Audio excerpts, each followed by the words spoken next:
এখন হচ্ছে ভরা টমেটো সিজন। তো এই হচ্ছে সুন্দর টমেটো, এগুলো একটু কুমিল্লা খ্যাত টমেটো।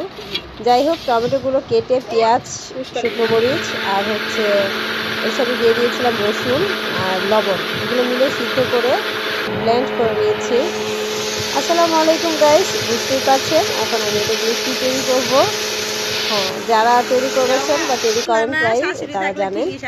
তো এটা দিয়ে আমি হচ্ছে টমেটো সস তৈরি করব, যেহেতু আমাদের অনেক অনেক টমেটো সস লাগবে যে কোনো খাবারে। আমি না খেলেও আমার বাচ্চা তিনজনই সস খেতে খুবই পছন্দ করে। আমিও যে পছন্দ করি না তা না। একসময় আমাকে বলা হতো যে ছোট টমেটো সস আনলে হবে না, এর বড় গ্লান আনতে হবে। যাই হোক, এরপর আমি টমেটোগুলোকে যেটা ব্লেন্ড করেছি সেটাকে আবার চালনির সাহায্যে, কম ছিদ্রযুক্ত চালনির সাহায্যে ছেঁকে নিয়েছি, কারণ এর মধ্যেও কিছু আঁশ বা দানাদার থাকে, এগুলো বেরিয়ে আসে, জিনিসটা একদম মিহি হয়।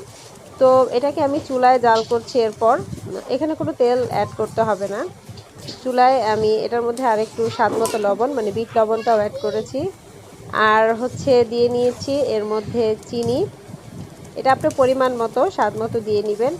আর এটাকে টক করার জন্য কিন্তু অবশ্যই হালকা টক একটা ফ্লেভার আসার জন্য, যেহেতু আমরা এটা ন্যাচারাল বানাচ্ছি, এর সাথে দিয়ে দিব আমি তেঁতুল। আর আপনারা চাইলে এটা সিদ্ধ করার সময় লংটা দিয়ে নিতে পারেন, এতে ফ্লেভারটা ভালো আসে, চাইলে পরেও দিতে পারেন, উঠিয়ে নিতে পারেন। আর ভিনেগার আমি 2 কাপ পরিমাণ দিয়ে দিয়েছি, মানে ছোট কাপের 2 কাপ।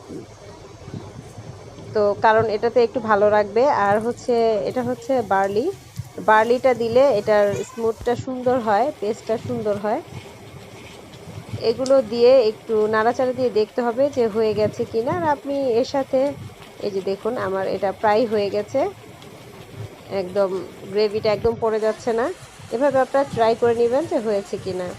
এবং এটাকে ঠান্ডা করে আপনারা সসের বোতল, বিভিন্ন প্লাস্টিকের জার, বিভিন্ন করে এটা আপনার অনায়াসে 1 থেকে 2 বছর খুব ভালো থাকবে।